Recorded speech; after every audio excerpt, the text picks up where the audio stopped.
wait for Jane to get back. Okay. Shh.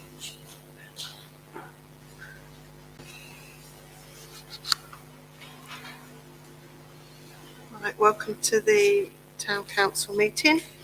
Item 1, to receive and accept apologies for absence. We have Beryl Bunning and Don Saunders, who are both away, and Keith Prince, who I think has got medical issue at the moment. Thank you.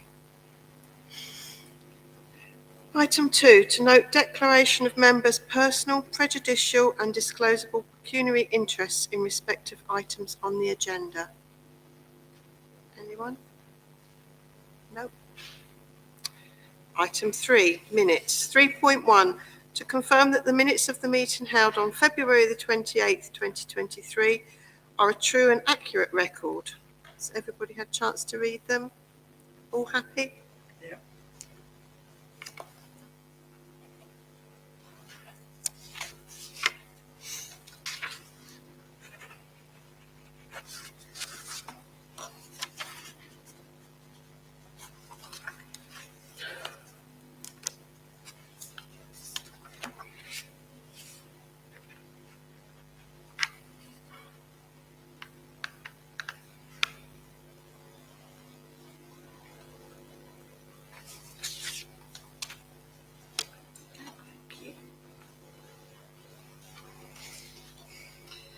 3.2, to receive report on items from the last minutes not already on the agenda. Is there anything at all, Jane? The only things I've got down are the coronation and what we're doing. I think that's been sort of spoken about. Sue is in touch with the sports centre. She's going to sort of chase them up again. We haven't heard any more to date, but there is a question of, I think we've allocated some money for the coronation, and it's how are we going to spend that? Are we going to pay invoices that the sports centre produce? But I thought we could perhaps talk about that on Thursday at finance, just to clarify that point. And the pigeons, I haven't heard any more about the works to the roof to date, but I'm guessing that is going to happen pretty soon. Just quickly, because this is part of my report really, but the Hares Green play area where we have had some concern with the new equipment, it's all going to be sorted. Sutcliffe and Abels between them are getting together, and anything that's being raised will be rectified, and they'll be on site March the 20th. So all being well, everything's fine up there. Thank you.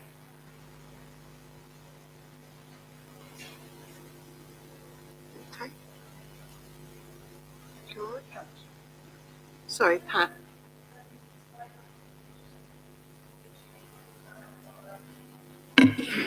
A particular spot to put it in.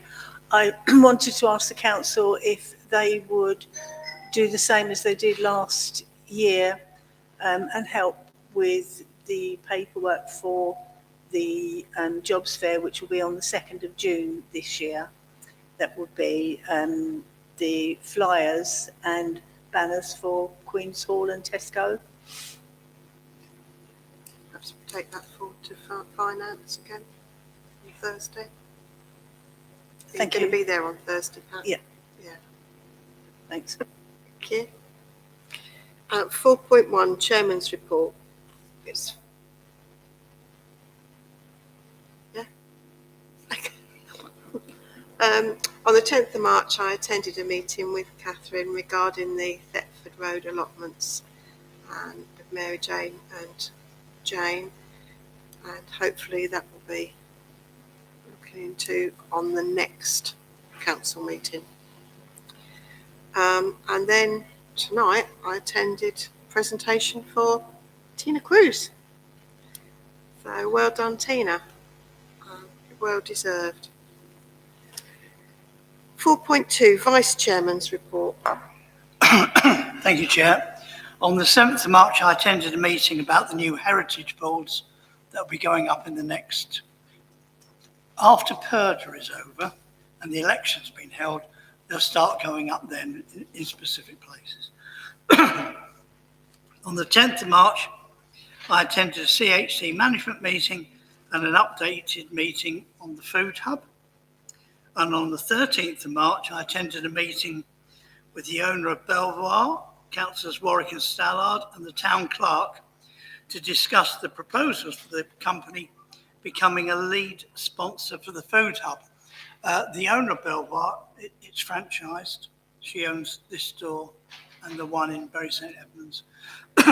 They want to support the food hub. Their intention is to pay £100 a month in a donation cash form to help buy food, etc.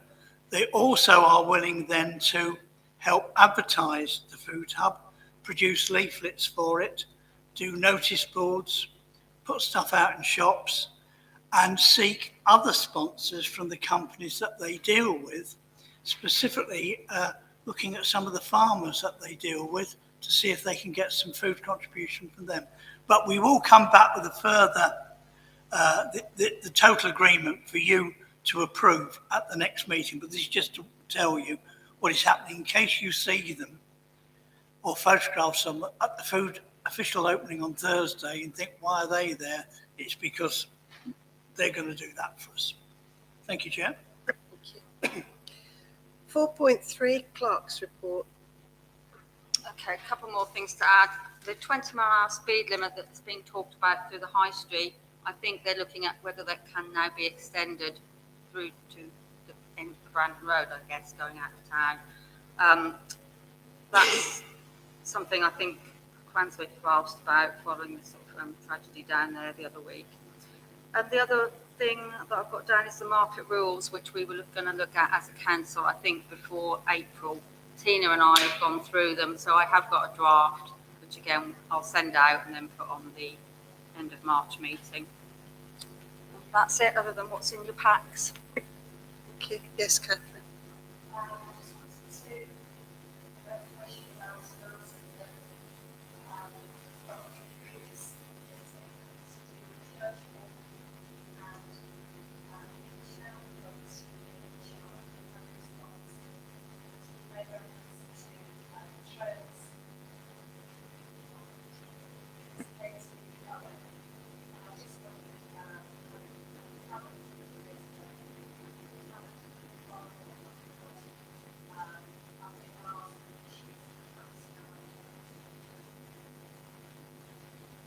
Thank you, Catherine. Yes, Tina. Regarding the market, once you've sent that round, could I ask any councillors if they've got anything they want to add to it, or if they think it's a bit barking up the wrong tree or anything, to let Jane know, and then we can rejig them, because it was just, we looked at all the other market rules for other towns and collated pretty much of a mismatch from everywhere else. But if you think there's anything that you want to throw into the mix, let Jane know and we can sort of take it from there. Thank you. Thanks. It wasn't greatly different from what we've got now, was it? It was just tightening up on a few things, really. So no vast change. If I may, just things like licensing, selling alcohol and things like that, just tidying up the loose ends, really. I think that was maybe one of the things, wasn't it?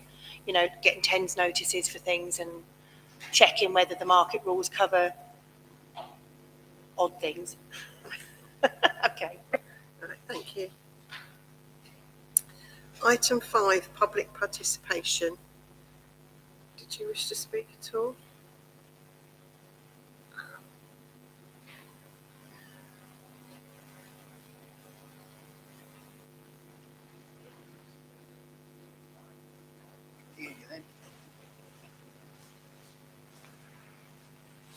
Hello.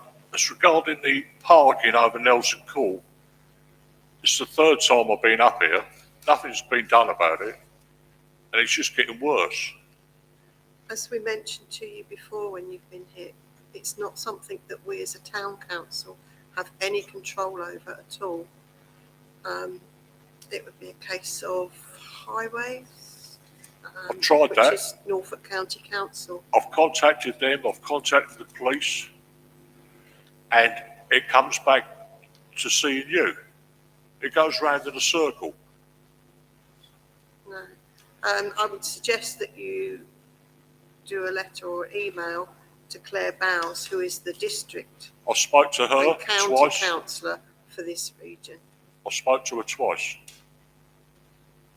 it would be down to her. Unfortunately, we have no control over parking at all. So it's getting ridiculous because someone paid to have all the grass redone because the lorries can't get down because the road isn't wide enough. They go up on the grass. But someone's paid to have all the grass done, and now it's just a mud bath. Yes, Stan. Madam Chair and the gentleman whose name, sorry, I didn't catch. My name? Yeah. Mr. Bennett. Mr. Bennett, I think everyone on the council here sympathises with the circumstance, and everyone on the council here, I'm sure, is equally frustrated that we have absolutely no influence over what goes on there, because any control we would have had in the past has been taken away from us. Even the control of the parking attendants that's now controlled by Breckland District Council and South Holland District Council over the other side of King's Lynn. For the parking control? Yeah, sure. So whilst I as a councillor share your frustration, I respectfully say to you there is absolutely nothing this council can do to assist you on this other than continually make the representations that we already do. But I'm sure the chair is going to tell you that and kick me for saying what she's probably about to say. It's one other thing. Last time I come up, I said about a member of the council parking over there. Right? Now, surely you're all aware of a problem over there. Why is the town clerk parking over there every day? There's no law against parking on a public road. That's true. Anyone, as long as your car is taxed and insured, you can park there. There is no, it's not a private road. No. But you're obstructing other people getting into There's their not an driveways. obstruction there. Sorry? It's not obstructing. If somebody's parked across the driveway, then yes, it is. But then that's when, you would need to contact, I believe, the police for an obstruction. No, not parking across the driveway. No. If you're parked on that side of the road and there's a driveway here, to get into your drive, you've got to go across the grass. And when a lorry goes down there, it has to mount the curb to get down there. But as I have said and continue to say to you, Mr. Bennett, we have no control over that. So it would be down to Clare Bowes and Norfolk County Council Highways Department. Okay. Yes, Tina. Daft question, but is there any yellow lines down there? Sorry? Is there any yellow lines down there? No. Well, then it's not, by law, it's not implementable as getting anything done down there, because if there's yellow lines there, which will become from the police and from highways, then obviously it's then controlled. But if it's not controlled by yellow lines, then I'm sad as it is to say, it is a free-for-all to park there, to be fair.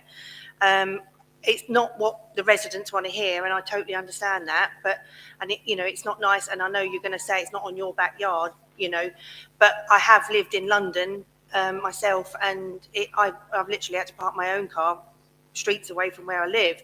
That is a downside of living in a busy area. So if it's not yellow lined, there's nothing anyone can do, unfortunately, unless you collectively get a group together to approach the police and try to get it through that way. But town council and even Breckland, to be fair, would not be the ones to approach on that. It would be highways and the police, but you would need police evidence. And Austin Clark is our beat officer for Watton, so he would be the one to approach to see whether he could put his weight behind it. Sorry. The Watton town van, is that a moon to double yellow lines?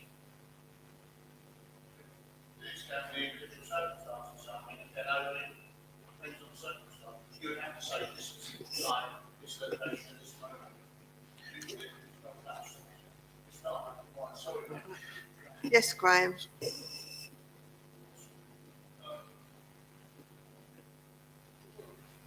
Oh, you've got your one on as well, Catherine. Thank you. Right, in regards to the driving onto the verge and onto the grass areas, right? Are you going to keep a record of it? Are you taking any records of the damage that has been caused? No, well, if you do, that's what you're going to need to start off with, right? Because you can come here, break the council, you can go to the police, you go in there, they're going to go, what's it all about then? You know, I can't see nothing. But if you take a few photos over a period of time, you can just go up there and say, look, what are we going to do about this? Look at the damage that's been caused. They've been down, they've relayed all the grass, they've done this grass, but they've done that, they've refurbished that. 3 weeks later, 2 massive great trucks to come through and turn everything up again. So if you've got any evidence, you might be able to get somewhere. I'm not saying you will, but what I'm saying is you will need something to back it up. Yeah? Okay? Thank you, Graham. Yes, Pat. But what I'm saying is, at the end of the day, you will need some evidence to prove that there is a problem. Okay? Thank you, Graham. Yes, Pat. On that same subject, I did suggest last time you were here to go to the police, what's it called again? The SNAP meeting, Safer Neighbourhood Action Plan, that they hold, I think it's about every 3 months, and there was one a couple of weeks after you came in. You didn't go to that meeting. There will be another one in June, and if you were to collect some evidence and go to the Safer Neighbourhood group again, which is held in here, you may get somewhere with them. I mean, they might be able to do something if you have recorded evidence. So what baffles us is there's a perfectly good car park down the road here. What have they got to park down there to disrupt the whole? Because there is only park there.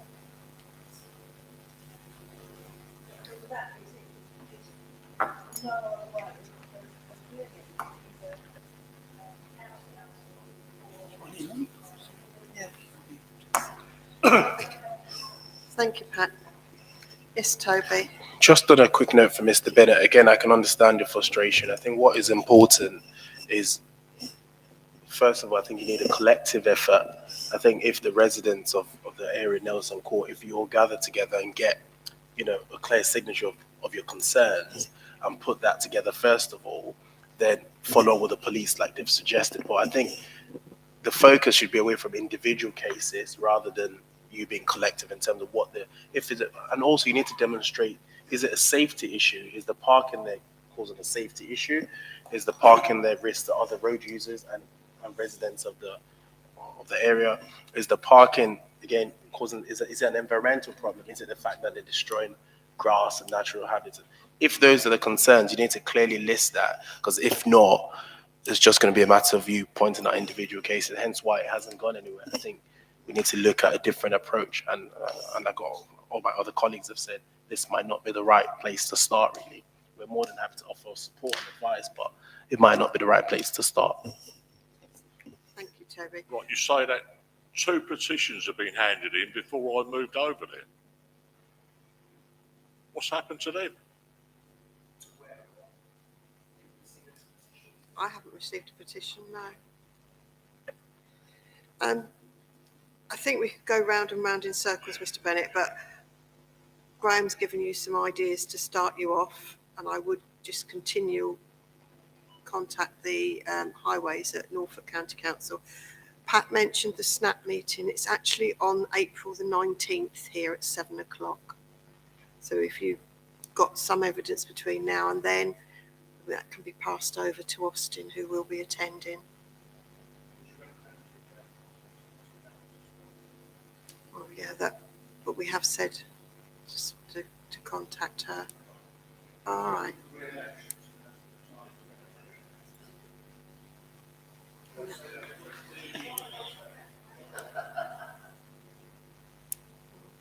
Okay.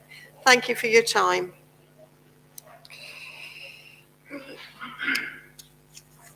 Item 6, moving on. Thank you, Mr. Bennett. To agree clock tower building works. Has everybody had a chance to see the quotes that James sent out? Has anyone got any questions on that at all? Yes, Peter. Not a question, I would propose we accept it. And we must all remember that doesn't include the clock. It's just the tower. So I don't want anybody to get carried away and say, oh, the clock's being fixed. Yep.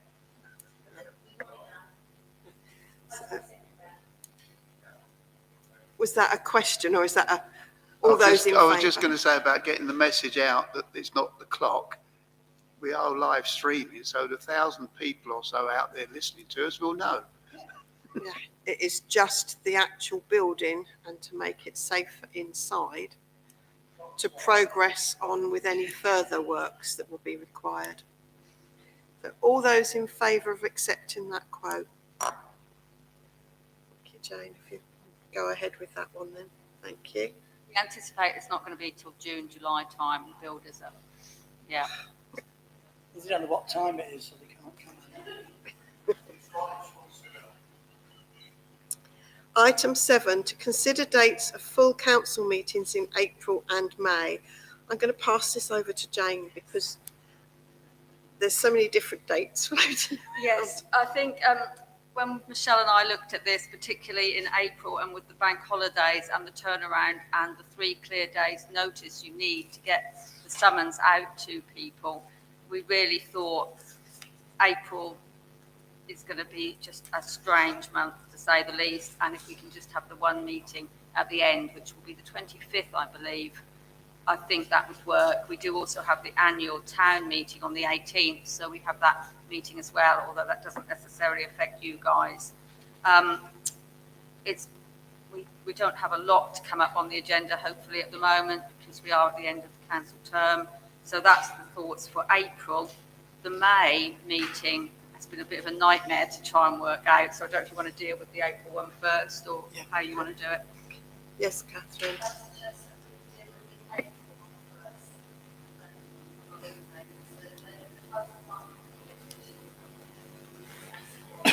And it will be suspending standing order 5D1. I think, Peter, that's the one. Chair, I will propose that we suspend Standing Order 5D1 for April 2023. And the reason for saying it like that, the standing order, so you've got to have 2 a month. We suspend it, just say we're having the one at the end of April. That gets us through. So I will formally propose that. All those in favour?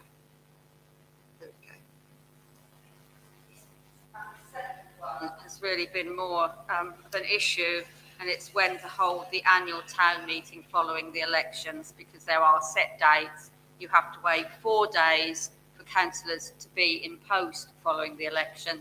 This year, because there's a bank holiday, it becomes 5 days in effect. So I am told, I didn't know this one myself until I checked that.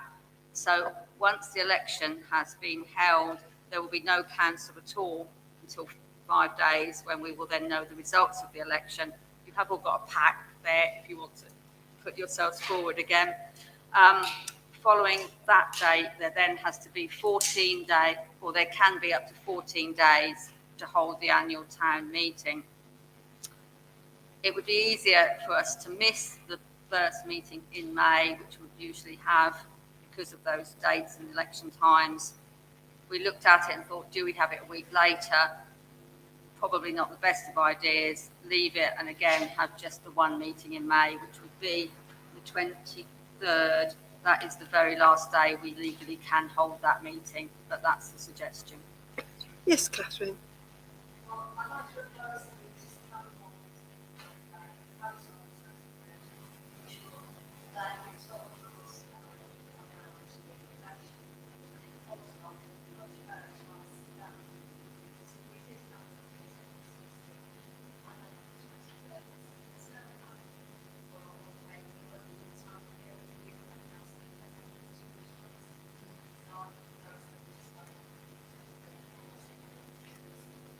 All those in favour of the 23rd of May?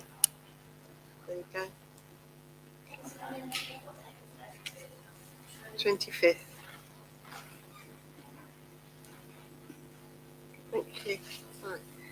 Item 8, to consider correspondence received for funding of electric vehicle charging points. 7.1. To consider providing tea and coffee at the annual town meeting on April the 18th.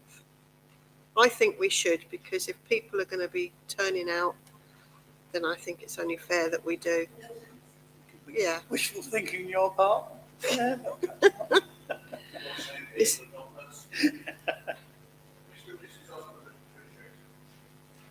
Yes, Catherine.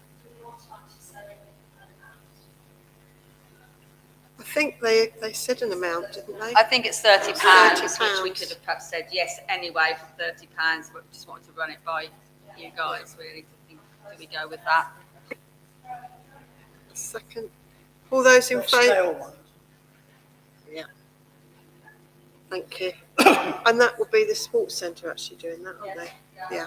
Centre, we decided we didn't know if there'd be enough room here or not, to be honest, so we've booked the sports centre for that.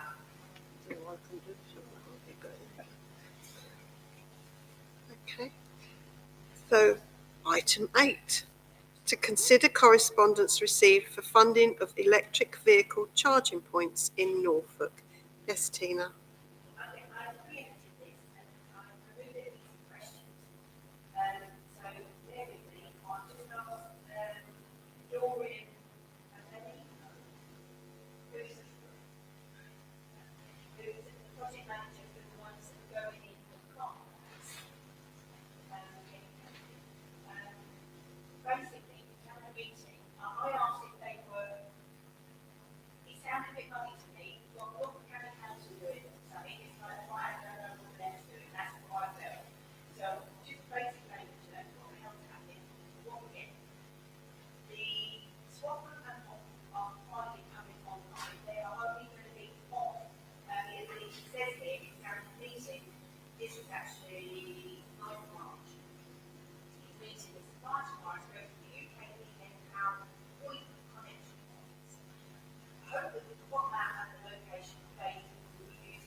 No.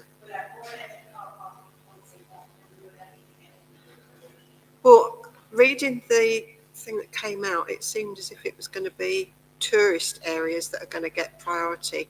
Now, as much as we've got our museum, I don't know that we would be classed as a tourist area, would we? Are we? Yeah. I think we've Are we? already been accepted as somewhere where they are likely to put a point. So we just got to hide the ones in Tesco's and Lidl then, so that they don't look as if we got loads. Yeah. So I think this is more for, ongoing traffic on the road rather than on the road. So I think what I didn't encourage it. I turn it down. Okay, thank you, Katina. Yes, Catherine.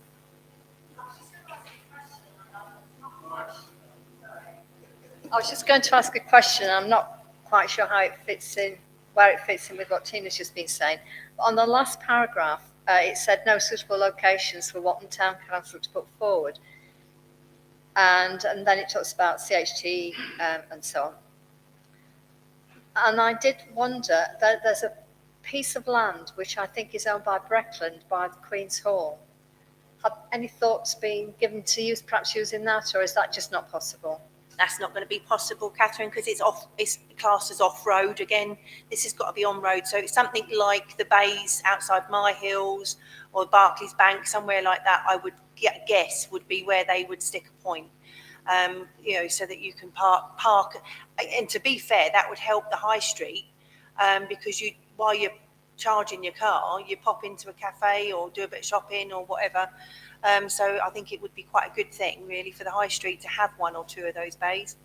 And I guess that's where they'll be looking, really, in the high street itself. Yes, Keith. Yeah, thank you.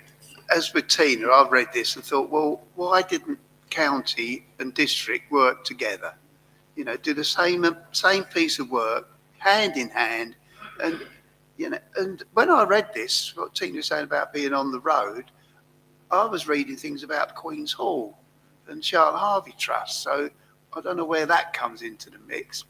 But Can I no, just that say was that's, in the if you read, the main requirements for a host premises are, Yeah. I mean, and that's the information we're getting, Yeah. that they are looking at host premises Yeah. such as community centres. That's how, that's come to us anyway. Yeah, that's how I read it. But I must admit, I do like the idea of having them in the high street. That would be brilliant. The more dispersed they are and the more visible they are, the better. Because if somebody wants to go and charge their car, well, where do I do it? Oh, go to the community centre. But where's that?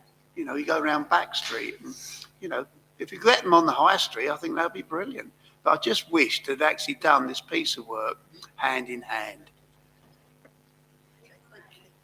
Is it if Norfolk County Council can add to the on-street offer, that would possibly not be a bad offer.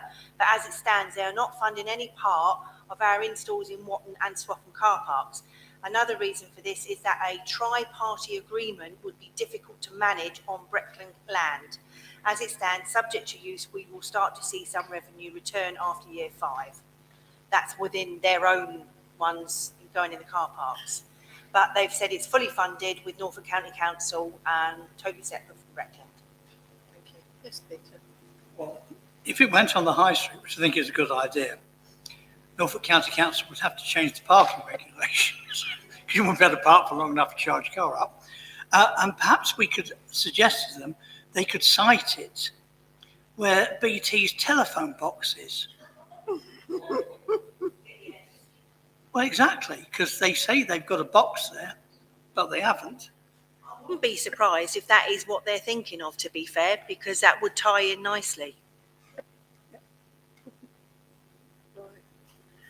And any other comments on the electric vehicle? Yeah, does points? the clerk need to respond to it? They're asking for expressions of interest. Well, but we'll as I say, said, yeah, we'd from like it on our high community- street. From community centres, though, is how I read this Well, one. that's not on a high street. I mean, again, No, that's it's all tucked off-street away, isn't parking. But that's not what this refers to, as far as I can see Well, at all. could I suggest, So- Chair, through you, that the clerk gets in touch with them and clarifies with them what they're actually asking for, and then, because if they want it off-road, we hopefully we're going to get one from Breckland anyway, so we don't need that. Yes, Graham. This might sound a little bit silly, but I'm going to ask it anyway. If you've got an electric vehicle and you park it up, plug it in, fine, you're paying for it, whatever.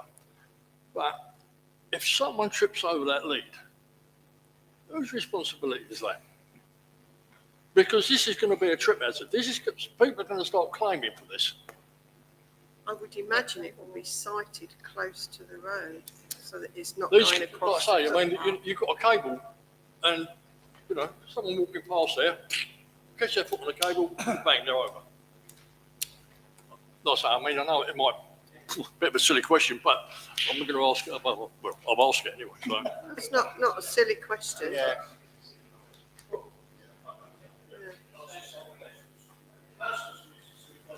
Yeah, Yes, Toby. I think some of these charging points are they're retractable, that comes out just like a thing and goes back in. And some of them, for some cars, you actually bring your own and connect it depending on the car you've got. So I think, because you see them, especially when you're traveling in Europe, you do see them in random side of the road places whereby you just pull them out and you retract it. Yeah.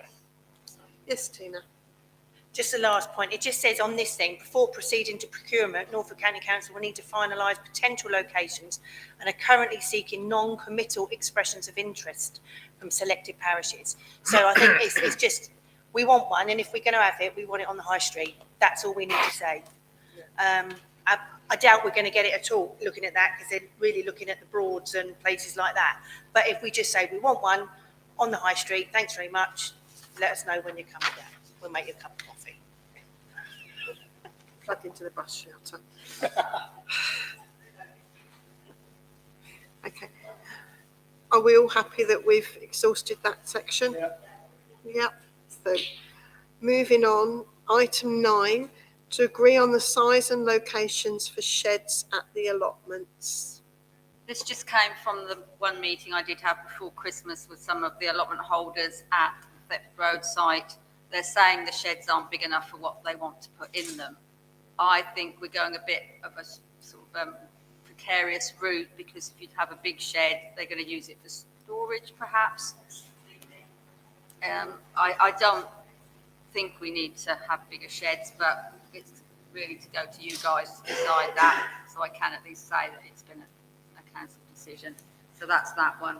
And the same, where do the sheds end up being? I mean, at the moment they are all over the place. Do we need to sort of tie them down a bit better? Yes, Catherine.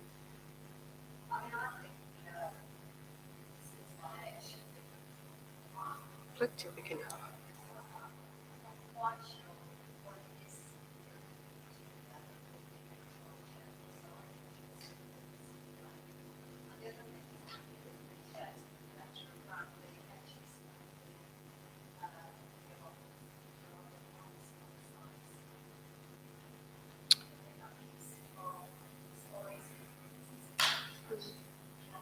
I think the ones that are there now, sorry, we will have to leave where they are. We can't really, but it's from now on, yeah. Yes, Stan. Thank you, Madam Chair. I'm not a gardener.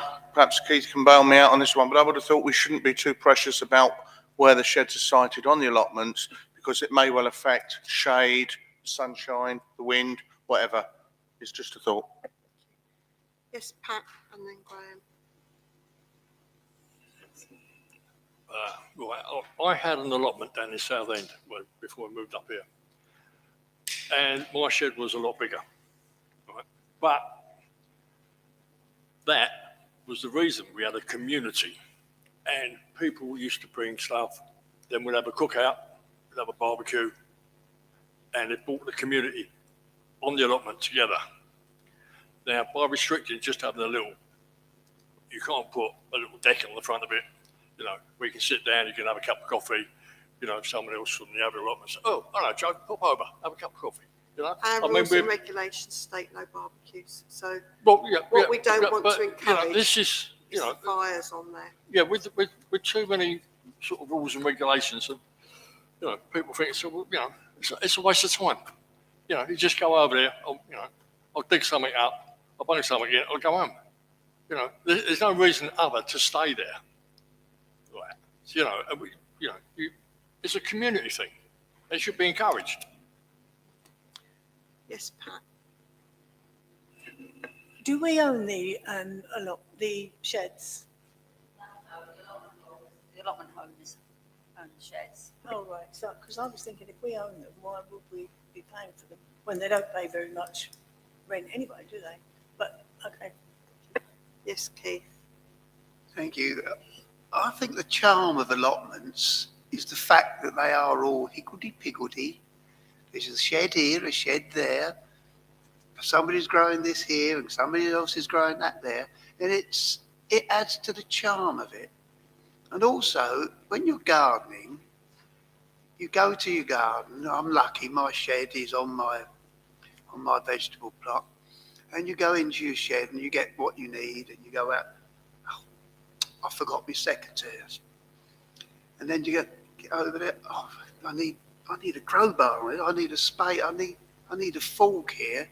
And if you've got to walk all the way across the allotments to get to your shed, you are not going to be very pleased.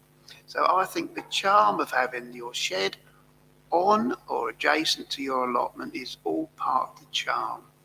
As we heard, it can become a community thing down there. How many times have we seen on the television when somebody goes to allotments where they are, as you say, getting together and cooking and things like this? You know, no, I would not want to see them all spaced around the outside. No, let them have them on their plots where everything is handy. Thank you. Yes, Toby. Unfortunately, I can't really comment more on the experience of gardening or using an allotment, but from a liability point of view, I'll be a bit concerned if we're having barbecues and things on there because of the risk of fires. That would be my main concern. Again, if that does happen, and let's say it does go out of control and the houses or the places close to it gets affected, then the liability for that doesn't that lie with us? So I'll be a bit unsettled. Obviously, we've put those controls in place for a reason, and for us to then start considering changing them now, I'm a bit uneasy about that, and I'd just like to express that. Thank you, Toby. Yes, Peter.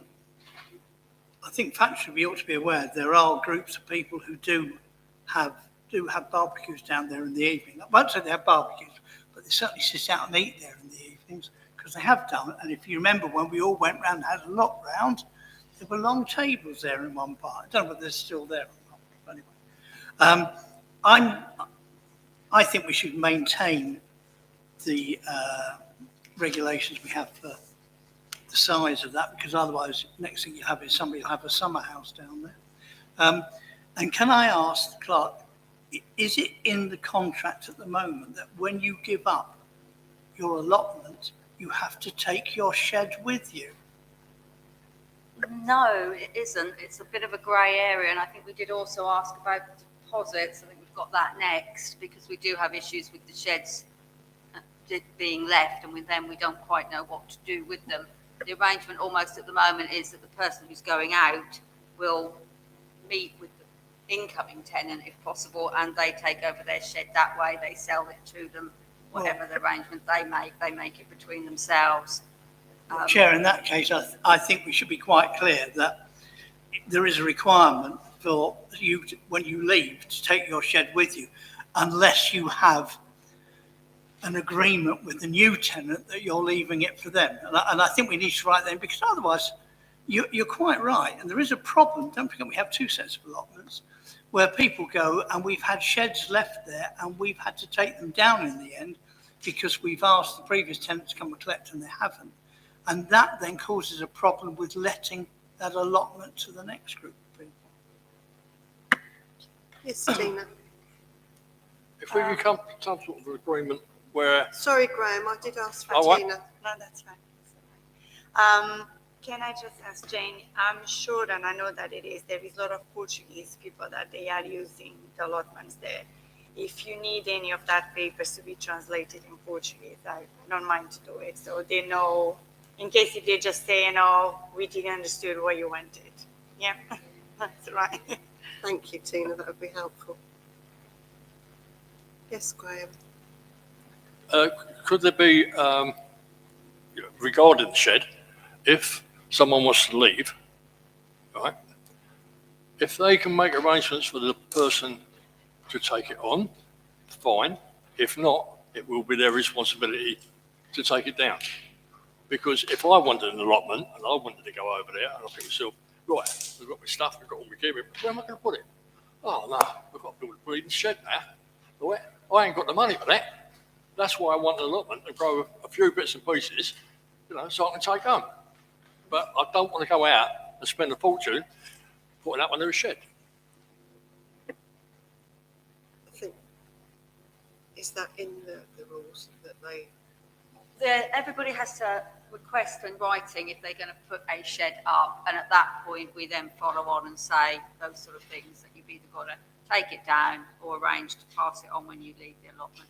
So everyone should be aware of that. Mind you, some are very historic sheds that just get passed on, and again, it's something we've talked about. We need to get grips with, really. I think when we look today, and particularly at Church Road, although we ask people to number their sheds, they don't. So we don't even really know who they do belong to and if they're even current allotment holders. So it is something on the to-do list really to try and get a grasp on it better. Thank you. So can I just ask for a representation on the size of the sheds? Are we all in agreement that the size they are now, 6 by 4? What is the size now? What are they asking for? 6 by 8 we've always said, so, but some are bigger already, but the same. 6 foot by 8 foot for the tools you need for an allotment is plenty big enough.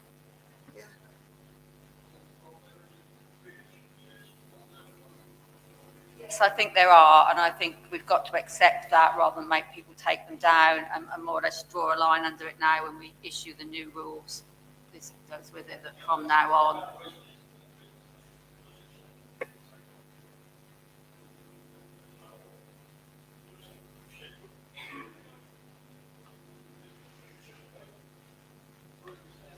Well, that's the sort of thing we have to deal with. It's, yeah, it can become quite tricky. So all those in favour of keeping the 6 by 8 size sheds? So that's carried then, that goes on there. And then the location of the sheds. Where they are. Those in favour of having them by the allotment itself. We want it to be charming, like. Yes. That's carried forward as well then, Jane. Right. Item 9.1, to consider whether a deposit should be requested from new allotment holders. Yes, James. Do we have a figure in mind? I think it was £40, wasn't it, that you put on the... Yes, I mean, again, I think the idea of is an allotment is cheap and that you don't ask for deposits. That's always how it's been. But I know other councils do, and we are getting more and more issues with what happens when we have to clear an allotment and it costs. Yes, Keith. Yeah, I wouldn't like us to see us asking for deposits, because a lot of the people who do this, as has been said, are people who probably are doing it to save money. And sometimes they're taken on the allotment, then there's £40 deposit. You think, whoa, actually, I probably can't afford to get it started. And then there's the costs involved in actually, setting your allotment up. I mean, it's, you save money in the long run, but you're having to front load stuff. So, no, I wouldn't like to see a deposit asked for. Thank you, Keith. Yes, Catherine. I mean, I don't think it's unreasonable to ask for a deposit. If you were moving into a house or a flat, you'd be asked for a deposit and you get that back, providing that you leave the premises as you found them. And this would be the same arrangement, and it's the arrangement that most of the allotments have in other parts of the country. Yes, Stan. Thanks, Madam Chair. My question is twofold. Firstly, what would we be asking for the deposit to secure against, and what would it actually be used for? Because if it's just asking for deposit's sake, it's pointless and it's going to alienate those who aren't so well off. If it's to secure against clearing off the site, then perhaps it is worthy of a consideration. But unless there's a specific security, I wouldn't support it. Yes, Graham. Can we make it an agreement that if you take on the allotment and you don't clear it, you will bear the cost? It's very difficult to enforce. Extremely, it would be more costly to enforce that, I believe. Yes, Peter.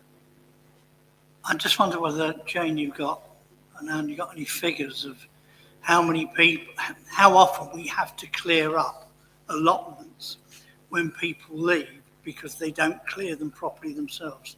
I mean, if it's one person every 10 years, you could say, well, there's no point having a deposit. If it's 5 or 6 every year, that means our town operative has got to spend time. She should have been doing something else, tidying up after. I think to date we have been quite lucky. If we had to, and people do take allotments on in quite a bad state, to be honest. and we're lucky that they take them on and clear them themselves often. It's that offer of, if we had got a deposit and we could clear them, is that the better way forward, and not expecting people to take on an allotment that is in a mess, really. Yes, Pat. It would hopefully solve the problem of the sheds. So, and even if those who were, I mean, without making it public, those who were less well off could pay it in 4 instalments of a tenner. Yes, James. What Stan said earlier, I do think this might be a little bit pointless, because if let's say I've got the allotment and I leave it in a bit of a state, this day and age, labour costs, £40 is what? A couple of hours work, an hour work? It's you're asking for £40 when actually it would probably cost us £300, £400 to clear an allotment. The other thing as well, for £40, if I'm like, oh, I'm done with allotments, I can't be bothered with it anymore, and I've lost 40 quid, it would encourage me more to just keep it. Yeah, I do think it's not that. Did you put your hand up, Jane? Oh, sorry. Chair, can I just suggest that it would seem that perhaps I'm ambivalent about it, but the easy thing is not to charge for it then if there's issues.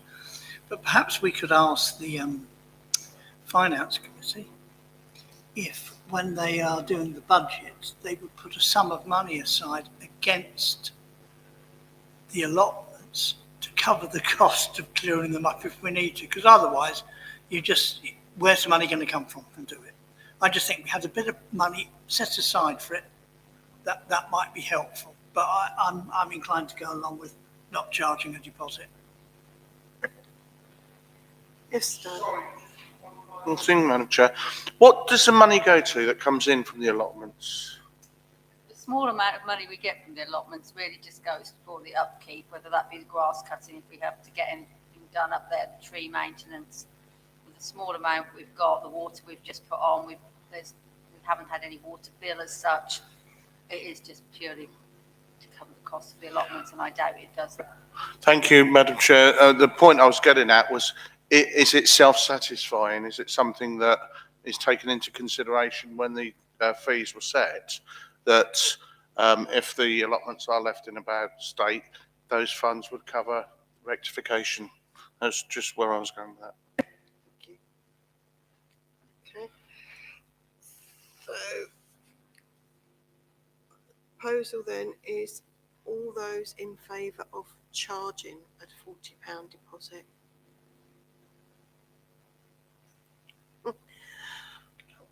All those against? And abstaining? So that's carried forward that we do not charge then, Jane. Thank you. Item 10, planning. To consult on planning applications received since the last meeting. Yes, Keith. And then can I pass it over to Jane? Thank you, Sue. We haven't got a lot today. 10.1, 3PL 2023-01850, residential development, including means of access, 8 Swaffham Road. Now, we have had a previous application on this. This is in 2022, mid of the year, which was subsequently withdrawn. At that time, it showed 11 dwellings, but it didn't actually specify numbers because it was for an outline. At the time, we commented that the Watton Town Council supports the representations made by the drainage group and also feels this will be an overbearing development. There is also felt to be insufficient clarity onto the means of access routes. Now, the development, as shown this time, involves a demolition of the existing dwelling and the creation of a new one. The issue of the access is sorted. It's quite clear there's only one access route, and the access to the old building, which is being rebuilt, is a footpath and not a vehicle access. The problem is that it indicated 14 dwellings on the original application in the drawings, although they're not stuck to that. This new one shows 6, but it's half the size that's actually included in the plan. Instead of it going right back to the rear end of the original site, the blue line covers there and the red site is sort of half of it. I did try to compare the size, but on the first application, it's in hectares.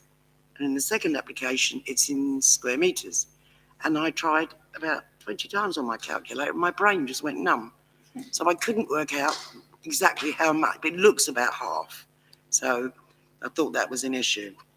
So I sort of felt that we should make representations again, because it doesn't say exactly how many houses it's going for. It's just doing an indicative drawing. And I'm a bit worried about that. So I have drafted one set of words, which is Town Council considers this application without specified numbers could result in an overdevelopment of the site.